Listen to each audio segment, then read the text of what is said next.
bersama saya, sama Bu Firda di kelas IPA. Hari ini kita akan melanjutkan pelajaran mengenai bab makhluk hidup dan lingkungannya.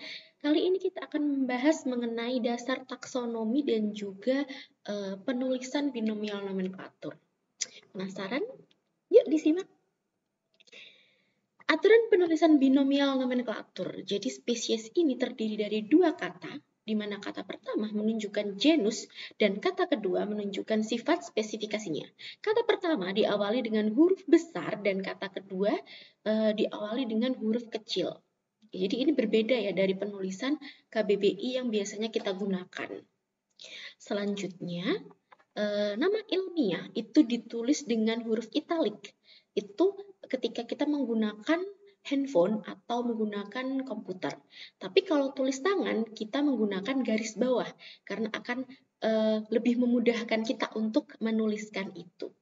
Tapi anak-anak perlu diingat bahwa penulisan garis bawah, apabila itu ada spasi, spasinya tidak boleh ikut di garis. Gitu ya. Selanjutnya, agar tidak ada kekeliruan dalam mengidentifikasi makhluk hidup, maka disusunlah aturan binomial nomenklatur ini. Karena tidak ada nama makhluk hidup yang sama persis, sekalipun itu bentuknya persis ya. Jadi ada urutan taksonomi ketika kita mempelajari klasifikasi. Kemudian nama ilmiah itu jarang sekali berubah. Selanjutnya nama ilmiah itu ditulis dalam bahasa yang sama di seluruh dunia. Artinya bahasa ini disepakati oleh seluruh dunia dan telah dipatenkan.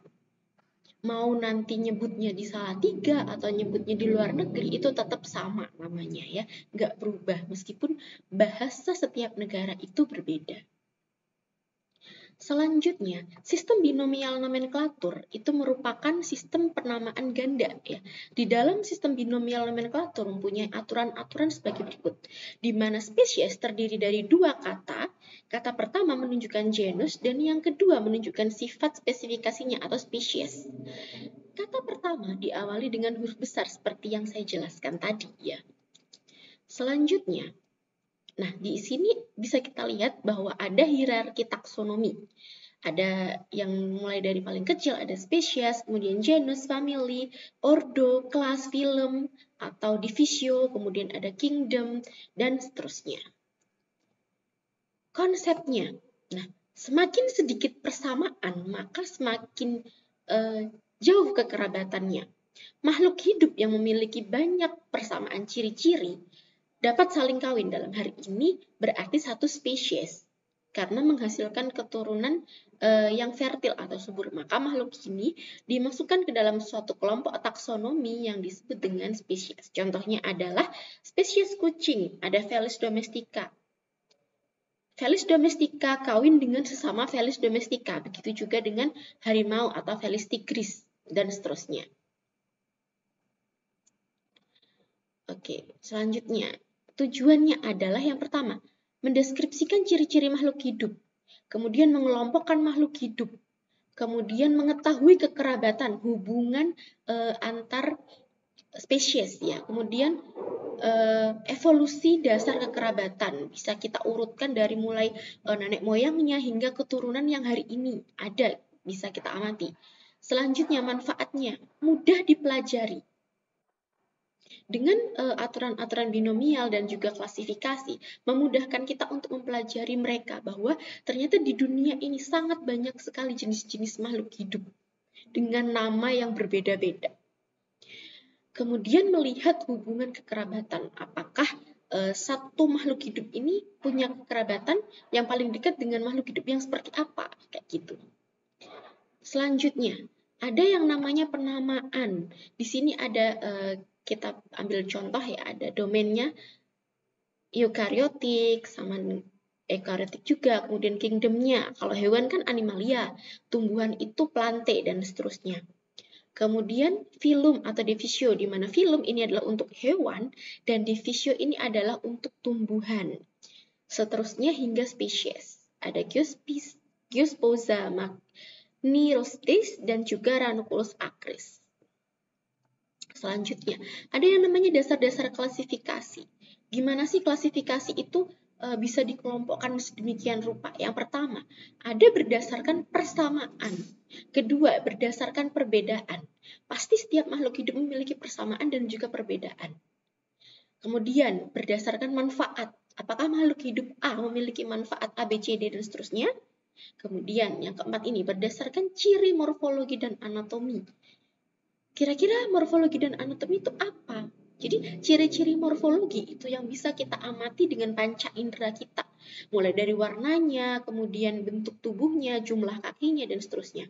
Kemudian kalau anatomi, bisa kita lihat berapa jumlah selnya, kemudian bagaimana sistem syarafnya, dan seterusnya. Kemudian yang kelima, berdasarkan ciri-ciri biokimia. Artinya zat-zat apa saja penyusun tubuhnya, dan seterusnya. Dasar-dasar klasifikasi, ya di sini ada Aristoteles, ada John Ray, ada Carl Linnaeus, ada Robert Whittaker. Selanjutnya ada macam-macam klasifikasi, di mana klasifikasi sistem alami, ada klasifikasi sistem buatan, dan juga ada klasifikasi filogenik. Seperti yang sudah saya jelaskan di pertemuan sebelumnya, bahwa klasifikasi filogenik itu adalah klasifikasi berdasarkan hubungan kekerabatan, ya. Selanjutnya, ada yang namanya klasifikasi alami, di mana makhluk hidup dibagi menjadi dua, yaitu tumbuhan dan hewan. Selanjutnya, klasifikasi sistem buatan berdasarkan morfologi atau pengaruhnya terhadap manusia. Misalnya, apakah hewan itu beracun atau tidak? Apakah gulma atau tanaman itu merupakan tumbuhan yang bermanfaat atau tidak? Dan seterusnya. Selanjutnya, ada klasifikasi sistem filogenik diciptakan oleh Charles Darwin. Beliau menerbitkan buku tentang evolusi makhluk hidup, di mana munculnya sistem klasifikasi modern berdasarkan filogenik, yaitu klasifikasi yang disusun dengan melihat keturunan dan juga hubungan kekerabatan. Ya, seterusnya. Oke. Perkembangan klasifikasi filogenetik. Sistem dua kingdom dikemukakan oleh Aristoteles, dibagi menjadi dua kingdom. Ada kingdom plante atau tumbuhan dan juga kingdom animalia atau hewan. Selanjutnya, ada yang namanya sistem 5 kingdom menurut Robert Whittaker. Sudah saya jelaskan di pertemuan sebelumnya, bahwa adanya 5 kingdom.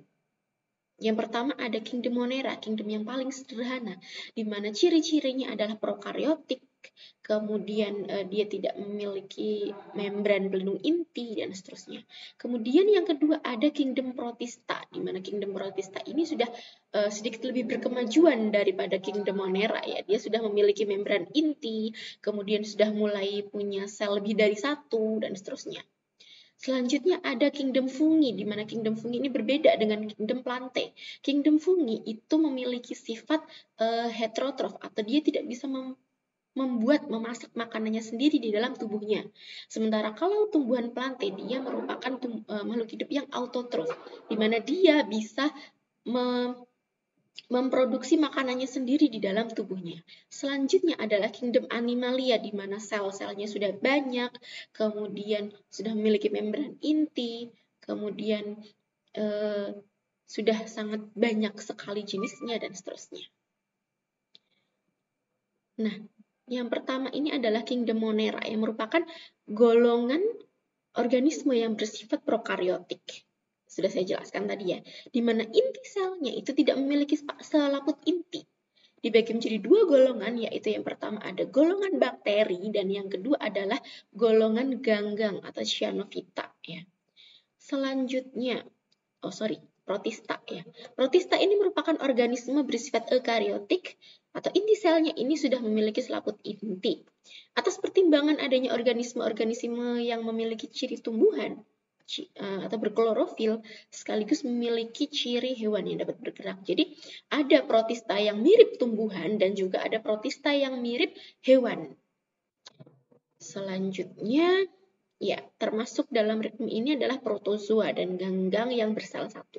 Selanjutnya ada rektum fungi atau jamur, di mana fungi ini merupakan organisme uniseluler yang bersel satu dan multiseluler. Jadi ada yang uniseluler dan ada yang multiseluler.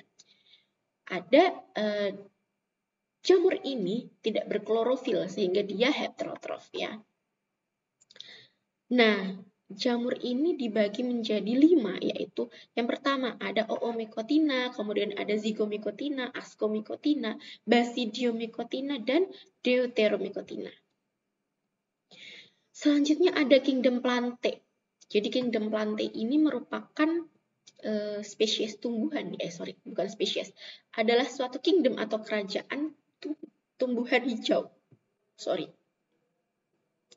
Di mana kingdom ini meliputi organisme bersel banyak atau multiseluler dan sel-selnya mempunyai dinding sel. Hampir seluruh anggotanya memiliki klorofil hingga sifatnya adalah autotrof, yaitu bisa memproduksi makanan sendiri di dalam tubuhnya. Selanjutnya, yang termasuk ke dalam kingdom Plantae adalah yang pertama, gang-gang yang bersel banyak di luar gang-gang biru. Kemudian yang kedua ada lumut atau bryophyta, yang ketiga ada paku-pakuan atau pteridophyta, yang keempat adalah tumbuhan berbiji atau spermatophyta. Nantinya tumbuhan berbiji akan dibagi lagi, ada angiospermae, ada gymnospermae, dan seterusnya. Selanjutnya adalah kerajaan hewan. Regnum Animalia atau Kingdom Animalia, meliputi organisme bersel banyak yang sel-selnya itu tidak berdinding sel karena dia sifatnya elastis ya, dan dia tidak berklorofil sehingga sifatnya adalah heterotrof. Artinya apa? Kingdom ini membutuhkan makhluk hidup lain untuk dimakan, untuk melangsungkan kehidupannya gitu.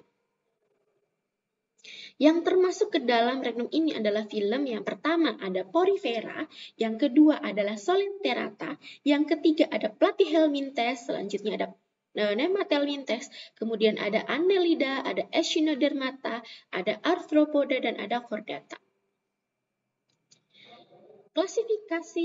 Selanjutnya adalah klasifikasi 6 kingdom, di mana kita tahu bahwa pengetahuan ini berkembang ya. Mungkin hari ini ada 5 kingdom atau 6 kingdom. Bisa jadi beberapa puluh tahun yang akan datang kingdom ini menjadi 10 atau bahkan lebih ya. Nah, perkembangan pengelompokan makhluk hidup ini pada awalnya pengelompokan menggunakan klasifikasi 2 kingdom saja, yaitu Animalia dan Plantae, hewan dan tumbuhan. Kemudian setelah diciptakannya mikroskop, muncullah klasifikasi 3 kingdom, yaitu Protista, kemudian Animalia, dan juga Plantae. Dan berkembang hingga hari ini kita tahu bahwa ada 5 kingdom atau 6 kingdom ya. Oke, kita lanjutkan. Di mana 6 kingdom itu dibagi. Ada yang namanya Archaebacteria, ada Eubacteria atau Eubacteria, atau Protista, kemudian ada fungi, ada Plantae, dan ada Animalia. Selanjutnya, kingdom Archaebacteria dan Eubacteria atau Eubacteria sama saja ya. Atau kalau orang Indonesia bilangnya Eubacteria, terserah. Yang penting tulisannya benar ya. Kelompok makhluk hidup mikroskopis ini bersel satu, bersifat prokariotik, dan dikenal sebagai bakteri. Ada yang patogen dan juga ada yang bermanfaat. Selanjutnya adalah kingdom Protista, di mana kingdom ini bersel satu atau banyak, ya, eukariotik. Selnya tidak membentuk jaringan sebenarnya. Ada yang bermanfaat dan juga ada yang merugikan. Pastinya setiap makhluk hidup itu ada yang bermanfaat dan ada yang kurang bermanfaat atau merugikan ya. Selanjutnya ada kingdom fungi, di mana kingdom ini merupakan kelompok makhluk hidup eukariotik yang memiliki dinding sel dan tidak berklorofil. Ada yang bersel satu atau uniseluler disebut hamir, ada yang bersel banyak atau multiseluler menyerupai benang disebut hifa. Nah, fungsi hifa ini yaitu menyerap nutrisi dari substrat tempat jamur tersebut tumbuh. Hifa akan tumbuh dan bercabang membentuk jalinan yang disebut miselium. Miselium akan tumbuh ke atas, membentuk badan buah yang bisa dimakan manusia. Biasanya termasuk ke dalam Basidiomycotina ya. Kemudian peran jamur, ada yang sebagai dekomposer, kemudian ada yang sebagai ragi roti, antibiotik. Kalau yang merugikan ada yang sebagai parasit, penyebab makanan basi, dan seterusnya. Selanjutnya kingdom Plantae, di mana makhluk hidup ini adalah makhluk hidup eukariotik atau eukariot, bersel banyak, berdinding sel, berklorofil. Ya, diingat-ingat bahwa kingdom Plantae itu punya klorofil, artinya dia autotrof. Dikelompokkan menjadi tumbuhan non-vaskuler atau tidak berpembuluh seperti lumut dan teman-temannya. Dan juga ada tumbuhan vaskuler atau berpembuluh. Ya. Pembuluhnya itu apa? Xilem dan phloem. Selanjutnya, kingdom Animalia, di mana kingdom ini eukariot atau bersel banyak, tidak berdinding sel, dan tidak berklorofil. Manfaatnya adalah sebagai sumber pangan bagi hewan-hewan yang halal dimakan oleh manusia. Berdasarkan ada tidaknya tulang belakang, jadi dikelompokkan jadi dua, ada vertebrata, ada invertebrata. Vertebrata punya tulang belakang, invertebrata tidak memiliki tulang belakang. Vertebrata nantinya dibagi menjadi 5 kelas, ada Pisces atau Pisces ya, kemudian ada amfibi, ada aves, ada reptil, dan juga ada mamalia. Nah, ini adalah sejarah klasifikasi ya. Ada Carolus Linnaeus, ada Haeckel, ada Capton, ada Copeland, ada Whittaker, ada Wood, ada Cavalier-Smith. Siapa tahu berapa puluh tahun yang akan datang di sini ada namanya kalian sebagai penemu ya, ada berapa jumlah kingdom pada masa nanti. Oke, terima kasih untuk hari ini. Semoga yang telah kita pelajari dapat bermanfaat untuk kita semua. Kita saling belajar, saya belajar, teman-teman juga belajar, maka jangan pernah lelah untuk belajar.